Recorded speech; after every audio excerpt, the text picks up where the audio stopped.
Okay, good morning guys. Today's our second practice lesson and our topic is identification of damages in elements in construction bridge structures. Constructions of bridge structures.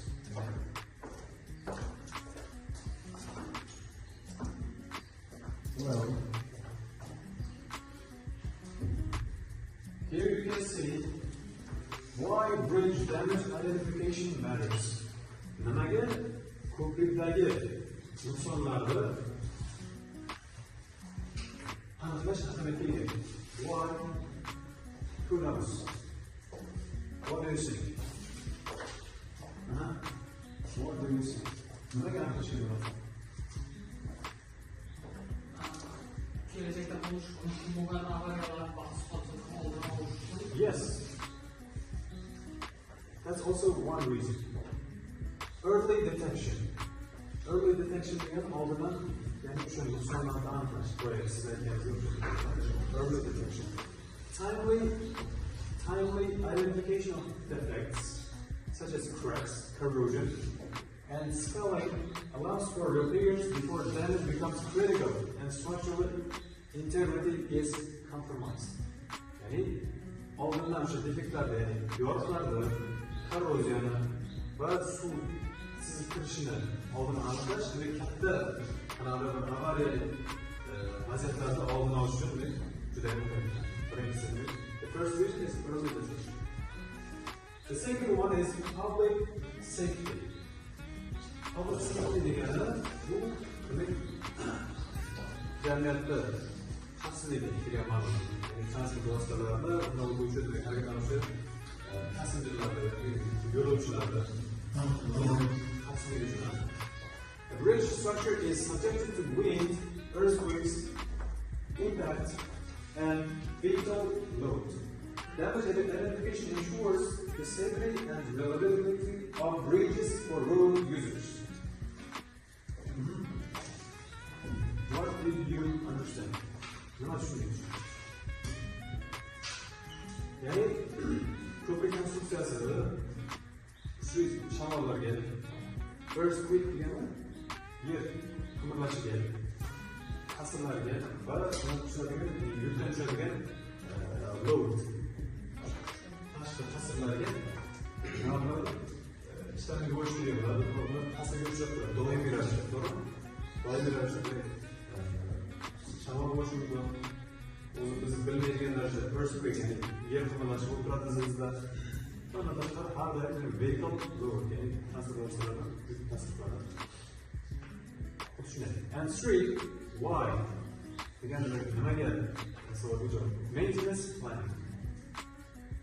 Maintenance planning. Bu ekspluatatsiyani rejalashtirish, ya'ni foydalanishda to'xtatmaslikni oldini olish. Identifying primary deterioration roads provides maintenance authorities with a clear priority list for intervention, reducing costs and extending bridge lifespan. Bunga oldindan ekspluatatsiya paytida siz uni doimiy ravishda tekshirib, endi yuzaga kelayotgan damagelarni, nuqsonlarni oldini olib tursangiz, uni ekspluatatsiya muddati, ya'ni xizmat qilish muddati ko'payadi. Yana ham oshib boradi. Agar qaroz qolib ketsa, misol uchun prognoz qilinadi, 50 yil turib berish kerak emas construction. Agar qaroz qolib ketsa, ekspluatatsiya paytida qaralmasa, undan 20 yildan keyin yoki 15 yildan keyin balki yaroqsizlar bo'lib ketib qolishi mumkin. Shu narsani aytmoqchiman. Shuning uchun biz o'rganib turishimiz kerak, uni aniqlashimiz kerak. We have to identify and reach damage. Fourth, structural assessment.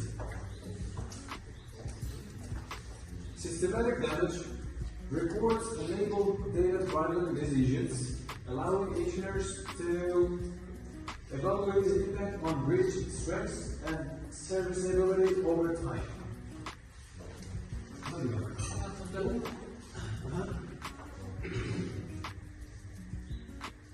Feel free to ask or to tell anything.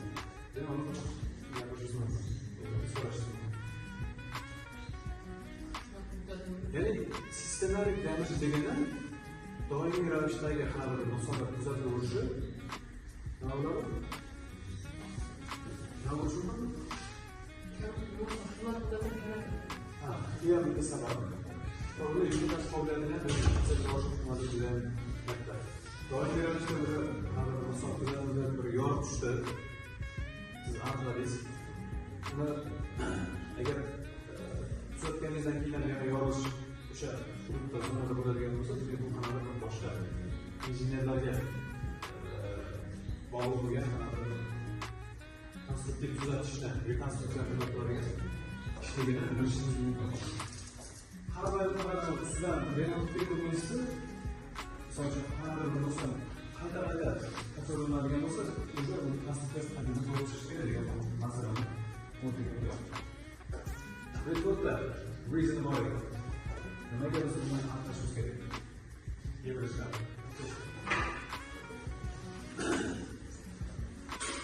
Here you can see the primary damages classes in bridge structures. Bu asosiy yemirilish sinflanishi turlari. The first one is cracks. What is a crack? Bu cracking. Yes? Cracking. Yoruluşlar yüzeye girer. Unvan tasarıda yüzeye girer. Yoruluş. Yük tasarıda. Yes, that's right. İkincisi ne var? Spalling. Concrete flaking or breaking off, exposing rough surfaces and underlying reinforcement. Commonly occurs near ligaments and piers.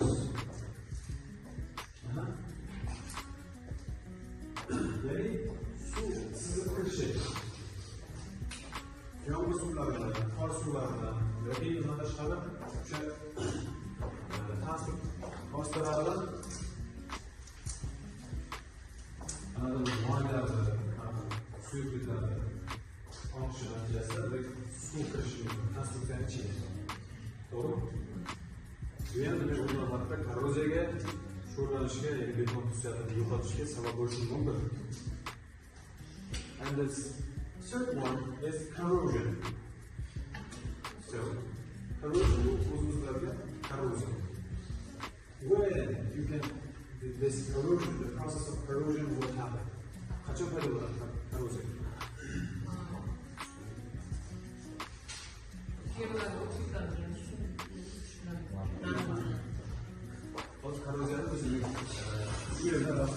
We will see the picture of a corrosion, like this one. In European countries, you can see a lot of steel bridges. Yani metaldan ko'priklarni juda ko'p uchratasiz. Yevropada. Bu o'zi aslida temir betonga nisbatan ham juda muhim. No degan joyda bu eksploatatsiyasi chaqirib olishi mumkin. Doimiy ravishda qaralmasa, korroziyaga uchrash ehtimoli juda katta. Sababi metal bu. Bu temir betondagi armaturaga o'xshab betonni tagida ichida yurgani yo'q, turgani yo'q. Bu ochiq joylashgani uchun korroziyaga tez tushadi. Let's come back to this one. We have seen what corrosion is, right? Corrosion. The fourth, delamination. What is a delamination? Separation of concrete layers, often caused by corrosion of embedded reinforcement bars. May not be visible at the surface until advanced stages. No. Şu an anlatayım. İçişler dolayısıyla kullanıldı. Audio'da delamination içişler. Betonda armatura birleştiriliş gerekli. Temir beton konstrüksiya bo'lishini. O'sha hisobni yo'qotishi. Audio'da aytganda buni aytib qo'yibdi. You cannot see, it's not visible at the surface. Yani yuzasidan qarab turib ko'rinmaydi narsa deyapti. Ichki xususiyati, buzilish natijasida yuzaga keladi. ikkalasi birga ishlashda to'xtatadi. Armatura o'zi cho'zilib ketaveradi, beton cho'ziladigan bo'lsa o'zi sinib ketaveradi, o'sha yordam this process. And the time, beshinchisi. Lekin bu asosiy damajlar, ya'ni nuqsonlar. Ko'prik konstruksiyalarni yuzaga keltiradi. Floor seeds. White mineral deposits on concrete surfaces caused by water carrying dissolved salts through cracks. Bu ko'rgan bo'lsangiz, hozir yes, bu tuzli chuqur hosillarni betonda tashqari yuzasi bu yerda o'zi ranglar bo'lmoqda, ranglar bor, ranglar tuzlangan, sho'rlangan. Ya'ni bu suvda, yomg'ir suvlaridan natijasida keladi. Yomg'ir suvlar ularning o'zi sho'r ichib bo'lmaydimi? Shu narsa bilan beton bilan yaxshi chiqib olmaydi. And this process is called effluent sinks.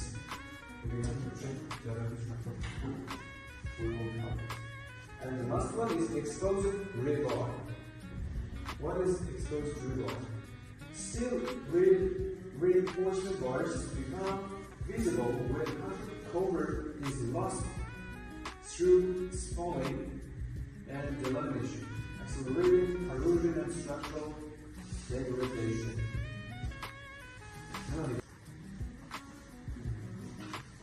In this page, you can see the stages of corrosion. Yani corrosion paydo bo'lish bosqichlari. How many stages you can see here? 4, right? The first one is called initiation, boshlanish bosqichi. And stage 2 is active corrosion. Уже corrosion uchrashni boshladi, armatura metal konstruksiya. Bundan keyin avtoshina aktiv korroziyaga aylanish boshlaydi. Bu tezlashadi. Juda kam muddat ichida korroziya kuchayib, IS yuzasidan armaturani yuzasidan. Shu narsa tanishni boshlaydi.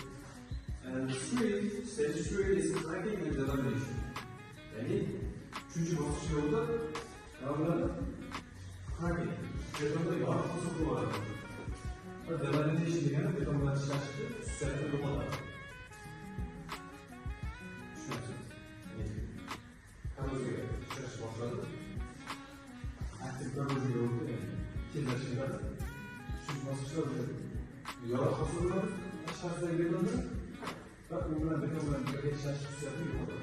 Çıkarttı. Delamination degan proces boshlanadi. And spalling exposed rebar demak orqada armatura ochiq qolishi boyagi zachtliklardan tushib suv o'tkazish holatida betonlar yorqin bo'lgandan keyin stage 4 will start.